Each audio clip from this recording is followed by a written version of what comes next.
Originally uploaded on Odysee for reasons that I've explained.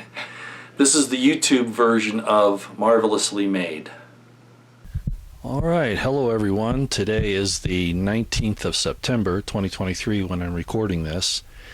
And I'm putting it up on Odysee because Odysee's treated me fairly well. And it's been a couple of months since anything's come up on Odysee, and I think they kind of watch that. I'm not sure if they do, but it's been a long time since I've made a video. As you know, YouTube suspended me back in early August, late July, early August, and I can't put up another video until November. I can do shorts, apparently. I've done a few of those, and I can put up community posts, but I can't post any videos per se. So this is the best I can do, and a lot of people have asked me to put something up on Odysee, and as you know, I've backed off a lot. I figure I've said pretty much everything I needed to say. My last few videos were about the importance of the male-female relationship and the fortress, I call it, of that family. Of course, I also look at extended families as well, but we're not going to go into that today. Anyway, welcome as you come in. This won't be a very long one. This is mostly just to give my respects, so to speak, to Odysee, so they don't think I've totally abandoned them. But I am going to talk about a few things that you might find interesting. Number one, Greg Braden. Some of you might know about him. You can look him up on the internet. He's done a lot on the Bible code and on DNA as associated with certain Hebrew words. He's also gotten into, of course, the quantum situation. And I like a lot of what Greg Braden does. A lot of people think he's completely New Age, but I think he's just basically combining scientific information that he's aware of and trying to coordinate it with spiritual things. And so I kind of like that. At least it's a subject that we can all enjoy. Some people get upset about it, I suppose, but it expands your mind. You don't have to accept all of it, but it's definitely something to consider. And intelligent people need to consider all things, actually. The other thing that I wanted to mention, has to do with what we're going to talk about a little bit today, is something I've mentioned a couple of times before. I haven't mentioned this particular doctor that I'm going to, or the professor that I'm going to mention here in a minute, but I told you the story about when I was a pre-med student, and I was in a biology class, and I was taking a physics class at the same time. And in physics, we had just gone through the three laws of thermodynamics. And in this biology class, they were insisting, and this was at a university where, you know, while they might mention the theory of evolution, I was surprised at how strong they were pushing it, along with this whole thing about climate change and, you know, the environment, just out of the reality of things, pressing at that point in time. And this is in the mid-70s. At a prestigious private university, I might add, that I was surprised this type of information would be pushed so hard. But they were pushing the theory of evolution, and also that what they call climate change now is man-made.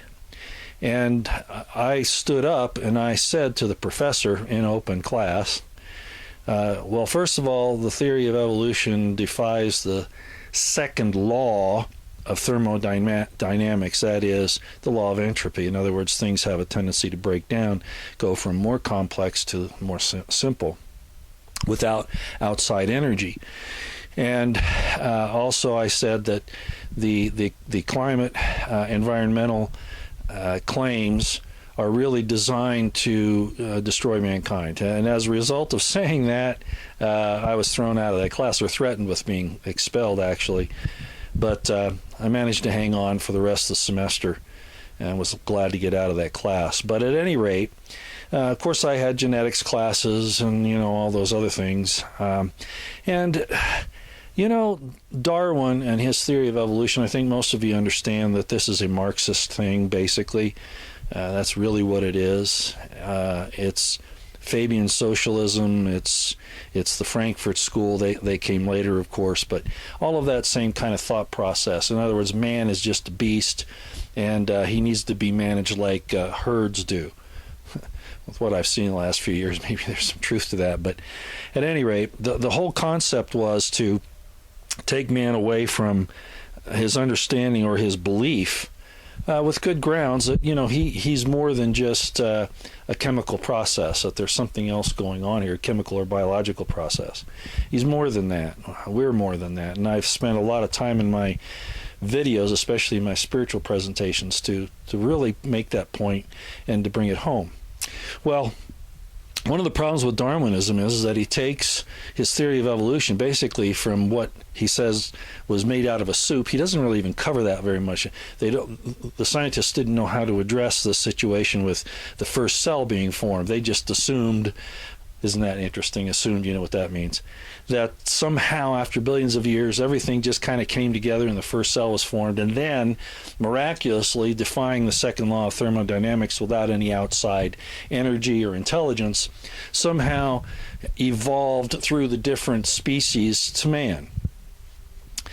But there's a scientist lately, he's an organic chemist, apparently a very well-known one, very famous one, who says that there's a problem with it at the level of basic chemistry.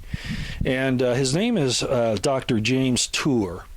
And he's been interviewed several times. I think he has his own YouTube site too, but he's been interviewed by someone on YouTube several times actually, and one of these videos is called "Academia Tries to Silence Renowned Professor."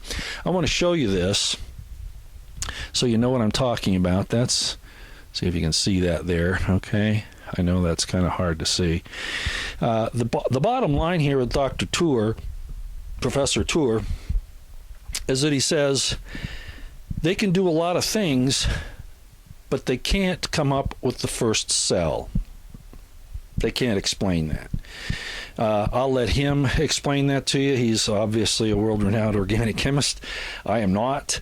But it makes sense that he says that the engineering that went into that first cell, if they want to say that that's what it was, how it progressed, the complexity in the cell is of such a nature that it couldn't just come together, that something else had to form that. Not just billions of years of happenstance, sort of like the idea of, if you have a junkyard, miraculously a car will just come into being that runs and all of that. The chances are even less than that for a cell, and he'll explain it better than I can, but I wanted to give that to you, and I'll try to remember to put a link to that video in the description box when we get done here, and it'll be after the video's up probably, but at any rate. So my point in bringing this out today is because of all horrible things that are happening in the world, the attacks on mankind, blaming them for global warming when we know, or climate change, when we know that's driven by the oceans and the sun primarily. The whole thing about CO2 being a poisonous gas, a greenhouse gas, those arguments have gone back and forth. I think it was Representative Thomas Massey that confronted John Kerry, a former Secretary of State who's involved in this whole shenanigan, along with the WEF and the UN, and also people like former Vice President Al Gore, those types of people that are pushing these things to try to control mankind. And basically, by controlling CO2, they couldn't come out and say, well, oxygen is bad. Everybody, even uneducated people, pretty much know oxygen is necessary. Water, well, Mark Dice did an interesting thing a few years ago where he did a little sidewalk interviews, I guess is what you'd say they were, and he was just asking college students and these people, we have a problem with dihydrous oxide, and to make it sound bad, right? And would you sign this petition to get rid of dihydrous oxide? And of course, dihydrous oxide is H2O, which is water, and most of these people didn't know. But they still can't attack the water situation. They can talk about it being polluted and the oxygen being polluted. And then the sun. which causes, of course, everything that we have here, life itself, photosynthesis for the plants. All right. So what they're attacking is, people think that the sun's bad because it might overwarm the earth. They know about getting sunburned, things like that. So that they might fall for that. And blocking out the sun is, of course, going to destroy life. It's not going to protect it. It's not going to prolong it. And of course, CO2 is necessary for plants to do photosynthesis. You need those four things: CO2, sunlight, and water for the plants, and then they produce oxygen as a result, which then in turn we use for our lives. Well, they're attacking both the sun and CO2 because most people just don't understand, or else they're gullible, or they don't want to pay attention. And they're proceeding with this. As a matter of fact, they're talking about speeding up the whole process about Agenda 2030. I think you all know about that. But at any rate, I wanted to bring all of this up because it kind of goes up. You might recognize this board here. You notice I'm holding my mic this time. I don't normally do that, but I'm trying to put this up fairly quickly. I did this board here a while ago, and I was going to cover it, and then I never did, but I've kept it up again so you can look at this, because there's some important things on here if you really consider it. Genesis talks about that God formed man out of the dust of the ground. In other words, very small particles. Dust gives you the idea of very, very tiny, small particles. It doesn't say that God made man like a brick. In other words, brought the ground together and formed it like a sculpture, and then put life in it. It doesn't say that. As a matter of fact, that's not how it worked at all. And I've talked about this before. You are, as King David said in a psalm, I think it's 139, I am talking about himself and all of mankind, I am awfully and marvelously made. That awful that's been translated into English really means awe. I am at awe that I am so marvelously created. Awe is really what we're talking about, not awful in the sense of bad. Okay, so it's a respect. You look at your creation, what you are, and you're in awe of what God did and that you're wonderfully made. And remember, those cells that put you together are very complex, and they just didn't pop into existence without some type of work, without some type of intelligence. A lot of scientists will want to argue that, but their answer is really not the one that works, okay? You roll that dice and you're never going to get it. So really, they're the ones at odds. But why did they come out with this thing? Why is Genesis understood today? It wasn't understood this way anciently, but understood today, and it has been for 2,000 years even amongst the Christians, that God just took this clay and put it together and it magically became alive.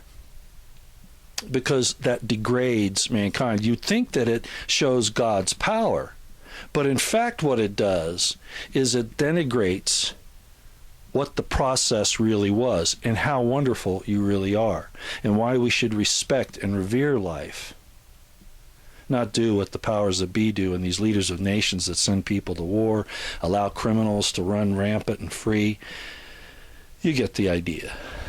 Well, so if you tell that man's made out of nothing, I've even heard rabbis say this, man was made out of dust of the ground, so he's nothing. No, that's not how it worked. And I explained a long time ago that man has been around, I don't want to say as long as God, but, when we're talking about deep time, as Elon Musk explains. Sorry, I was going to call him another name there. Not a bad one, I just was confusing names. We're talking about something that's been around basically for eternity. You're not a recent, your species, mankind is not a recent development. Despite what people think about the 6 days of creation, you're not a recent development. I don't want to say that we were coexistent with God. that gets into a whole nother subject, but certainly a very, very long time. So you're not nothing, and you weren't formed out like a brick out of the ground initially. No, it was a different thing entirely. There were already people existing, and I'm going to show you that here. That's partially why I wanted to leave this up. There were people existing before Adam. A lot of people understand that. They call them Pre-Adamites or whatever. But there were people existing. And the way that they existed was the way that we always have, at least to the most extent, right? In other words, you were formed from the dust of the ground in your mother's womb after the egg was fertilized, right? And of course, this dust of the ground is used to build the body. In other words, the minerals, the vitamins, the material substances are used to build your body. So in that regard there, Adam was formed from the dust of the ground. But he was formed in another woman's womb, and I've explained that before, and a lot of people get upset about that. But that's what I'm saying about this eternal thing of man, that we're actually part of God's family, as I've often said. This mortal world has a slightly different purpose, and we go through some things here that are not in eternal nature, at least on face value. But you are wonderfully made. You are a miracle. But you came about by very natural processes, and so did Adam. And then they'll say, well, what about Eve being, taken from his side and, all that? I've explained that as well before, and it has to do with the same way that Abraham got his wife Sarah, or the same way that Abraham got the wife Rebekah for Isaac. A very similar situation, and I'm not going to go too deep into that, but these things are talked about in metaphor the same way you talk to your kids about storks is where babies come from. Those were the ideas, and yet the truth is underlying in the language, and I've shown you that for a long time now. So the bottom line is where did Adam come from? He was formed out of the dust of the ground, and what does it say?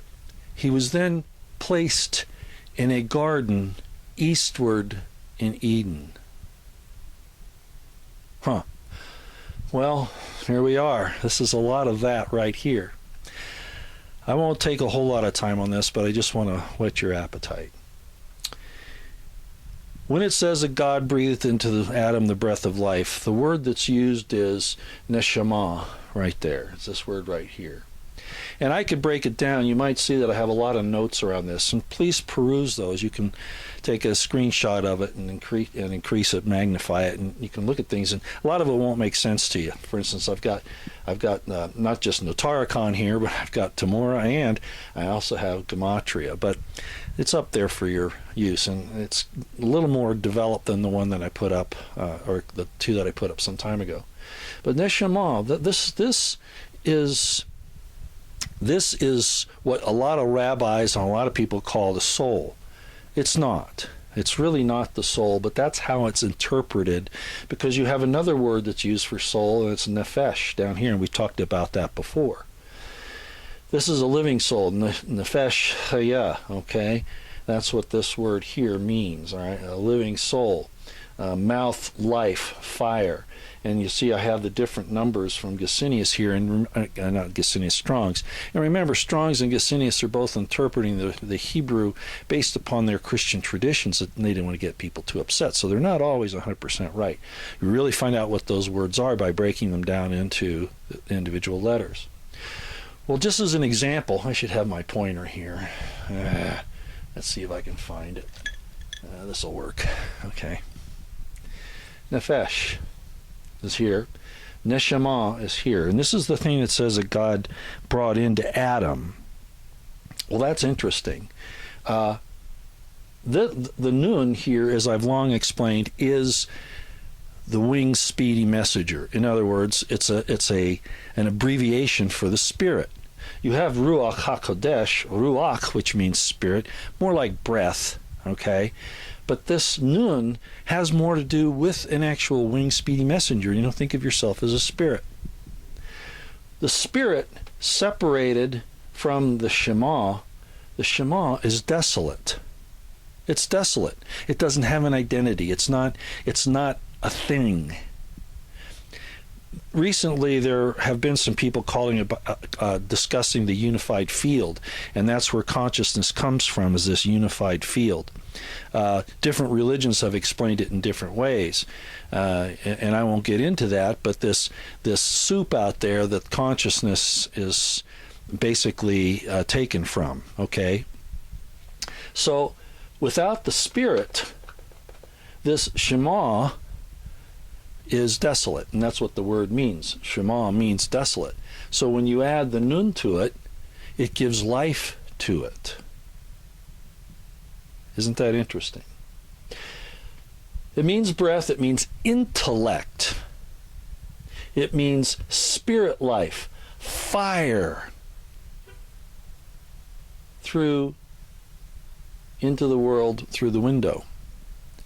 So there's something happening on this creative level of whatever you want to call the unified field, the origin of consciousness, whatever.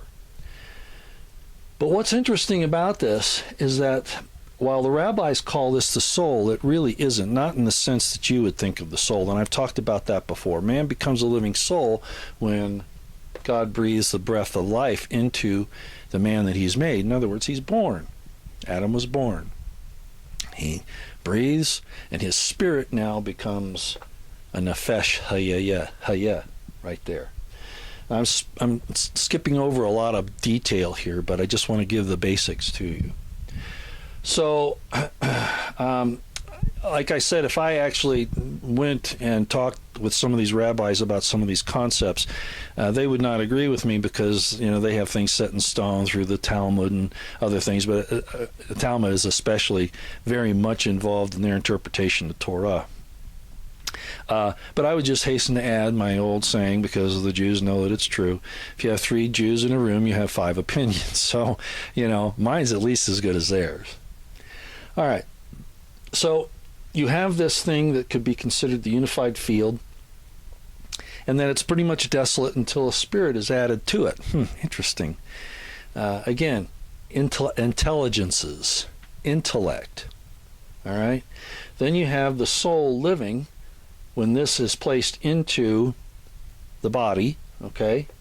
And I'm going to also hasten to add here that in my understanding of this, because of the way I understand Genesis 1 and Genesis 2, I've said that that's not the same incident occurring, just told different ways. I've said that before.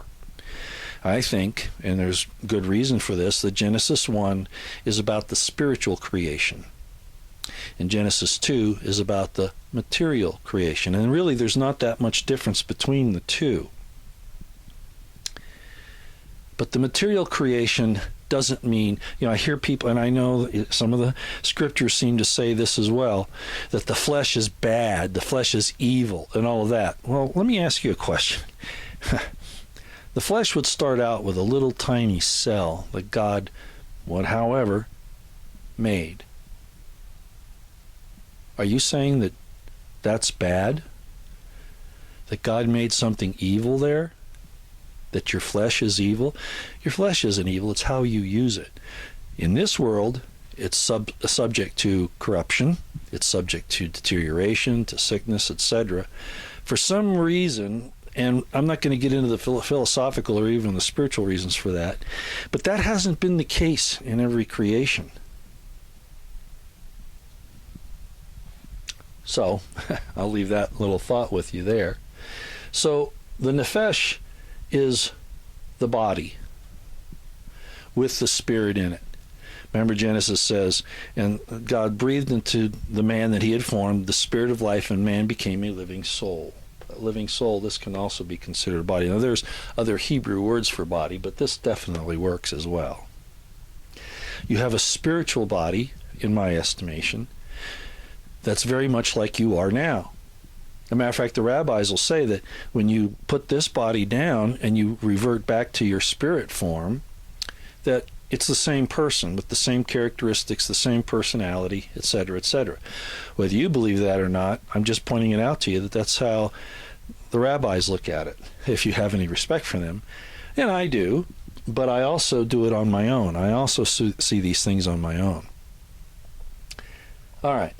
Then we have Ruach, of course, which goes into Ruach HaKodesh, the Holy Spirit, that type of an idea. And it's mentioned, it is in the Hebrew. Some people think it's a New Testament idea, the Holy Spirit. Really, it shows up in Isaiah 63:11. And I have that reference right there, Isaiah 63:11. It says Holy Spirit, Ruach HaKodesh. Okay, so it definitely exists in the Old Testament. Resurrection. Kind of an important concept, you know. We want to have our individuality. We're put in this place not to find it evil, but to find the joy. Like, I want to be back with my wife. I want to see a daughter that I lost, and I want to see them as they are, you know, as I remember them, for the most part. So the resurrection is something that shows up in the Old Testament, not just the New. And a good example of that is Isaiah 26:17-19, if you want to look that up. So what happens is this fleshly body that you have so much disrespect for, so many Christians and others have so much disrespect for, is kind of like the building block to get resurrected later, however that function occurs. And there are different ways, I think. And I'm not here to discuss the resurrection, but you know I believe in it. And I believe that we're going to have our individual bodies and exactly pretty much the way they are here, just perfected.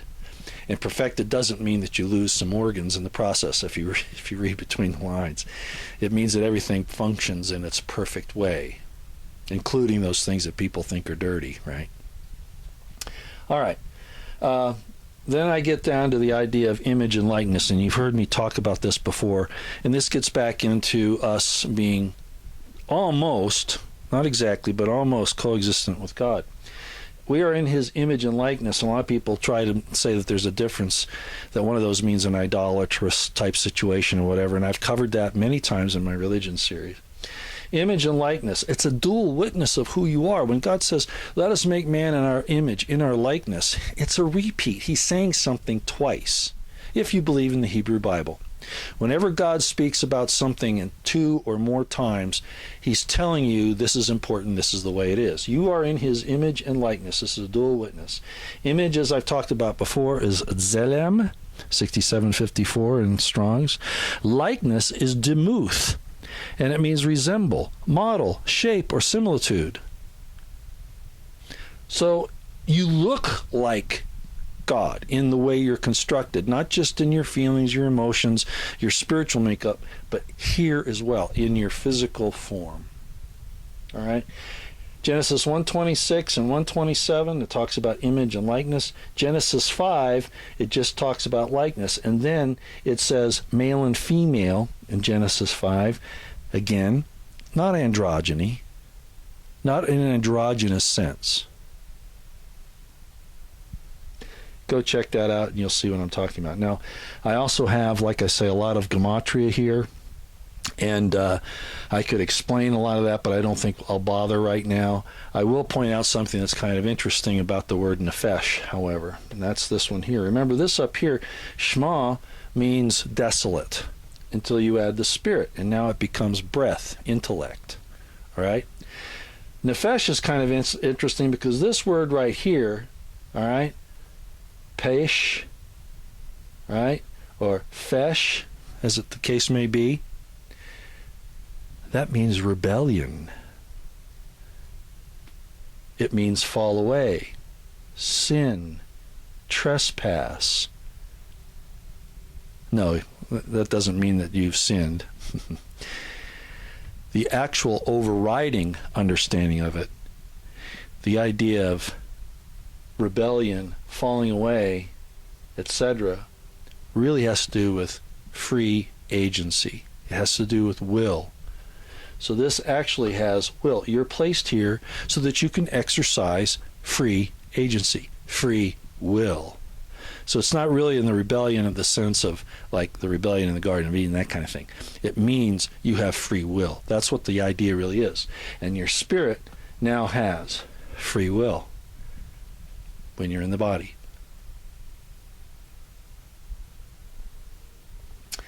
Okay, well, I've probably given a lot of information here that you probably are being a little overwhelmed with. Let me just add one other thing, going back to what I said about Adam being somewhere else when he was born and then placed in eastward in Eden in a garden. God says, the way it says in Genesis is, and God placed the man that he had made in a garden eastward in Eden. You can look at all this as Eden if you want. That doesn't hurt my feelings. But there's a garden eastward. He put him in a specific place beyond the rest of Eden. The garden was separate from the rest of Eden. Interesting concept. Genesis 2. Made of the dust of the ground outside Eden. He wasn't made in the Garden of Eden. He was made outside of that, right? And then he was placed there. And it's interesting because it says after the transgression, however you want to view that, it was actually a good thing. After that happened, he was cast out of the Garden of Eden. Where did he go? He went back to Eden, or Eretz, where he had come from. So what did God say? The day that you eat of the fruit of the garden, the fruit of the knowledge of the fruit of the tree of the knowledge of good and evil, the day you eat thereof, you shall surely die. Adam had been walking and talking with God, according to Genesis 1:2. Eve was there as well. So death is separation from God. And in this case, when it says, on the day you eat of it, you shall surely die, and you will be cast out of Eden. What happens? They return, cast out of the Garden of Eden. What happens is they go back to where they came from. Dust thou art, and unto dust thou shalt return. So in other words, they went back to where they were originally formed, not in the Garden of Eden. Do you see the concept here? Am I explaining this well enough? From the dust of Eretz, you were made. Okay? In the Garden of Eden, you have immortality. But now, because of this transgression, you're going to return back to the dust, which means what? You go outside. You're being cast out of the Garden of Eden. You're going back to Eden as a whole, or Ha-Eretz, the earth, if you want. So it was immediate death in that regard. Separated from God, and they did return to the dust, not in the sense of their bodies dissolving right at that moment, but they did go back to where they came from. Dust thou art, from Ha-Eretz, Eden thou art, and to Ha-Eretz, Eden you will return after I throw you out of the Garden of Eden. Are you understanding this concept? All right? Now, you might ask, well, what about the skins, the coat of skins that are made? I'll get into that maybe some other time, but basically it has to do with not killing animals and taking their skins on as clothing. It really has to do with the now the cloaking of your immortality with a corruptible mortal makeup. Okay, it's still not fleshy in the sense that so many people want to denigrate. You're still marvelously made. And people that want to think of you as a brick that's made out of clay can easily say the flesh is bad, the flesh is disgusting. But it's not. It's holy, it's intricate, it's beautifully, wonderfully made, starting at the cellular level. You're going to tell me, I get a kick out of these people who say, well, it was a demiurge, it was a fallen god that made the material world. No. Think about the intricacy of this. What had to be made at the cellular level for life? Not to mention everything else. This sphere was just taken over by an enemy, I'll put it that way. And if you believe in the New Testament, Jesus even said that, a vineyard that was planted by the man, and then the enemy came in and sowed bad seed amongst the good. There it is right there. All right, so